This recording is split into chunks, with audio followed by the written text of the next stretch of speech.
जय मित्रांनो, स्वागत आहे आपलं द गुरुजी युट्यूब चॅनलवर. मित्रांनो, जे काही 1ली ते 8वी पर्यंत जे शिक्षक आहे, तर त्या शिक्षकांना शिक्षक पात्रता परीक्षा उत्तीर्ण करण्याच्या अनुषंगाने बंधन सध्या बघा करण्यात आलं आहे. कारण टी-ई-टी परीक्षा जोपर्यंत उत्तीर्ण होत नाही, तोपर्यंत त्यांची जी काही पुढील या ठिकाणी नियुक्ती असेल किंवा जे सध्या पात्रता परीक्षेच्या अनुषंगाने पुढील जे काही सध्या त्यांचे प्रमोशन असेल, तर ते सध्या होणार नाही. त्यासाठी जो कालावधी आहे, तर तो कालावधी देखील त्यांना देण्यात आला आहे.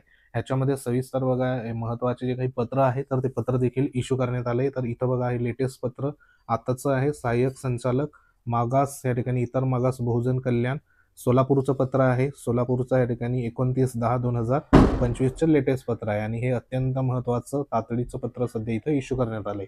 हे पत्र कोणाला दिलंय? प्रति मुख्याध्यापक माध्यमिक आश्रमशाळा इयत्ता 1ली ते 8वी सर्व यांना जिल्हा सोलापूरचं संपूर्ण जे काही आश्रमशाळा माध्यमिक प्राथमिक मुख्याध्यापक असेल तर त्यांना इश्यू करण्यात आलेलं आहे. आता ह्याच्यामध्ये इथं विषय जो घेण्यात आले तो म्हणजे इयत्ता 1ली ते 8वीच्या पर्यंत आश्रमशाळेमधील प्राथमिक शिक्षकांना शिक्षक पात्रता परीक्षा उत्तीर्ण असणे बंधनकारक असल्याबाबत अशा पद्धतीचं इथं पत्र विषय देण्यात आलेला आहे. आपल्याला माहिती आहे की 1ली ते 8वी पर्यंतचे जे आश्रमशाळा आहे त्या आश्रमशाळेमध्ये किंवा इतर कोणत्याही सध्या बघा शाळेमध्ये त्याच्यामध्ये महत्त्वाचं या ठिकाणी अल्पसंख्याक शाळा सोडून इतर ज्या काही शाळा आहे त्या ठिकाणी शिक्षक जे असेल 1ली ते 8वी पर्यंतचे तर त्यांना शिक्षक पात्रता परीक्षा उत्तीर्ण करणे सध्या बघा बंधनकारक असल्याबाबतचा जो काही निर्णय आहे तो निर्णय देखील सध्या झालेला आहे. आता त्यानुसार इथं जे संदर्भ आहे तर ते संदर्भ बघा इथं 5 संदर्भ देण्यात आले. त्याच्यामध्ये शासन निर्णय आहे 2018-2021चं.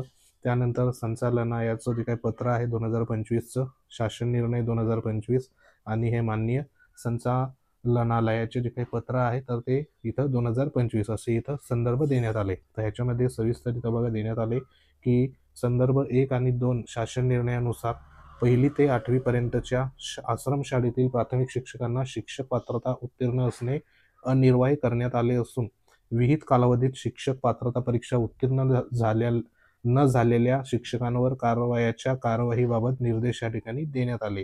त्यानुसार माननीय संचालनालयाच्या प्रादेशिक कार्यालयाच्या निर्देशानुसार आवश्यक कार्यवाही करण्याबाबत आपणास कळवण्यात आले आहे.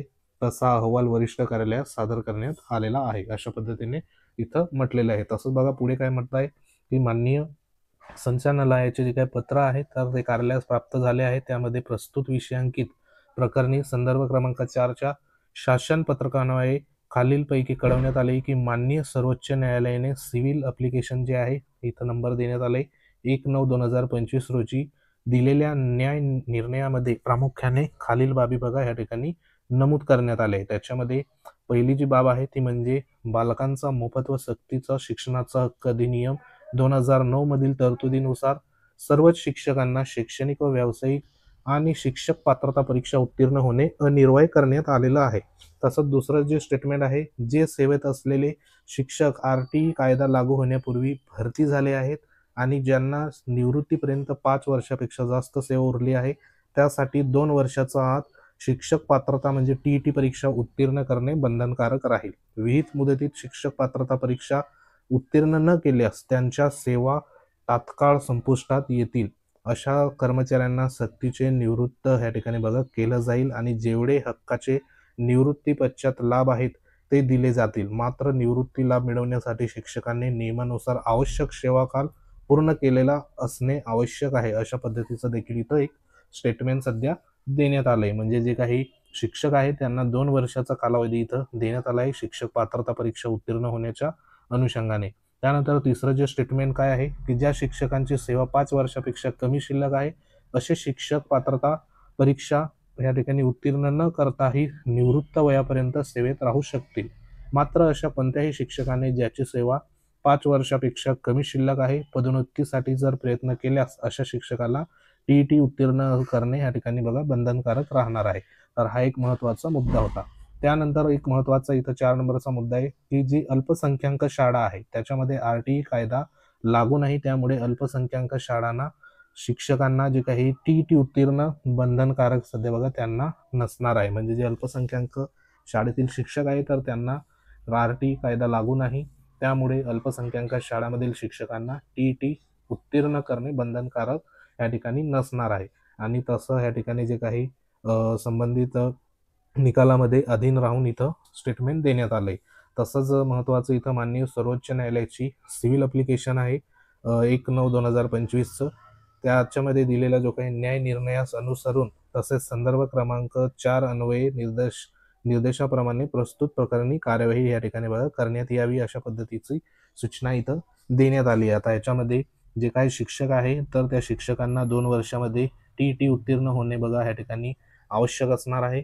ज्या शिक्षकांचं 5 वर्ष या ठिकाणी जी सेवा असेल ती राहिली असेल तर अशा शिक्षकांना TET उत्तीर्ण होणे बंधनकारक नाही, परंतु 5 वर्षामध्ये जे काही लास्टचे 5 वर्षामध्ये ते जर प्रमोशन घेत असेल तर अशा शिक्षकांना TET उत्तीर्ण या ठिकाणी बघा होणे बंधनकारक असणार आहे. आता 2 वर्षाचा आत जर सध्या TET उत्तीर्ण झाले नाही शिक्षक पात्रता परीक्षा तर अशा शिक्षकांना कायमची जी काही सेवानिवृत्ती असेल तर ती त्या ठिकाणी बघा तिथं दिली जाणार आहे. अशा पद्धतीचं देखील इथं स्टेटमेंट संपूर्ण देण्यात आलंय. आता ह्याच्यामध्ये सध्या एक स्टेटमेंट आहे की जे सध्या इथं इयत्ता 1ली ते 8वी पर्यंतच्या आश्रमशाळेमध्ये जे शिक्षक RTI कायदा लागू झाल्यानंतर भरती झालेले आहेत व सदर शिक्षक पात्रता परीक्षा TET उत्तीर्ण नाहीत अशा शिक्षकांचे माननीय न्यायालयाने स्टे दिलेली शिक्षक वगळून वेतन काढण्यात येऊ नये. ज्या मुख्याध्यापकांनी अशा कर्मचाऱ्यांचे वेतन काढल्यास निदर्शनास आल्यास त्या संबंधित मुख्याध्यापक यांना जबाबदार धरण्यात येईल अशा प्रकारची नोंद घ्यावी. म्हणजे जे काही पेमेंट आहे तर ते पेमेंट देखील सध्या बघा या ठिकाणी निघणार नाही जोपर्यंत TET उत्तीर्णचा संबंधित जे काही कर्मचारी असेल शिक्षक असेल तर त्या शिक्षकांचं TET पात्रता परीक्षा जी आहे शिक्षक पात्रता परीक्षा ती उत्तीर्ण होणे खूप गरजेचं इथं असणार आहे. आता TET शिवाय कोणतीही प्रक्रिया बघा या ठिकाणी पुढे होणार नाही आणि त्या अनुषंगाने हे जे पत्र आहे तर हे पत्र या ठिकाणी सोलापूरच्या वतीने इथं इश्यू करण्यात आलं. हे पत्र तुम्हाला आपल्या टेलिग्राम चॅनलवर देखील अवेलेबल होईल. लिंक व्हिडिओच्या डिस्क्रिप्शनमध्ये तिथं जाऊन तुम्ही इथं सध्या बघा पत्र सविस्तर बघू शकतात. आता दुसरं जे पत्र होतं तर ते या ठिकाणी लातूर संदर्भात देखील पत्र असंच पत्र सध्या इश्यू करण्यात आलंय. तर जवळपास प्रत्येक या ठिकाणी जिल्हा परिषदमध्ये पत्र जे आहे तर ते सध्या इथं उत्तीर्ण करण्याच्या अनुषंगाने TET परीक्षेचं सध्या इथं देण्यात आलंय. आता याच्यामध्ये जे काही शिक्षक ऑलरेडी जॉईन आहे तर त्या शिक्षकांना आताची TET परीक्षेमध्ये जी संधी आहे तर त्या संधीमध्ये सध्या बघा उत्तीर्ण तुम्ही होऊ शकतात. त्यासाठी व्यवस्थित जो काही अभ्यास असेल तर तो अभ्यास तुम्ही करा जेणेकरून TET परीक्षेमध्ये तुम्ही उत्तीर्ण त्या ठिकाणी होऊ शकतात.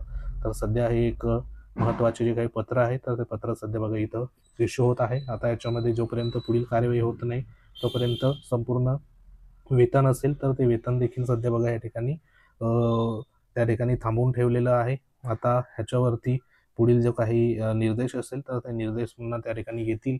जशी अपडेट येईल तशी तुमच्यापर्यंत पोहोचवण्यात येईल. त्यासाठी आपल्या चॅनलवर तुम्ही नवीन असाल तर चॅनलला आवर्जून सबस्क्राईब करून घ्या. बाजूला बेल आयकॉन आहे त्याला देखील प्रेस करा. आपलं टेलिग्राम चॅनल आहे ते देखील जॉईन करून घ्या जेणेकरून तुम्हाला त्याच्यावरती जे काही TET संदर्भात नोट्स आहे PDF स्वरूपात तर त्या तिथे जाऊन तुम्ही सध्या डाउनलोड करू शकता. तसंच आपल्या चॅनलवर जे काही व्हिडिओ आहे प्लेलिस्टमध्ये तुम्ही बघू शकतात चॅनलवर तिथं TET संदर्भात संपूर्ण व्हिडिओ सध्या बघा देण्यात आले ते तुम्ही बघू शकता.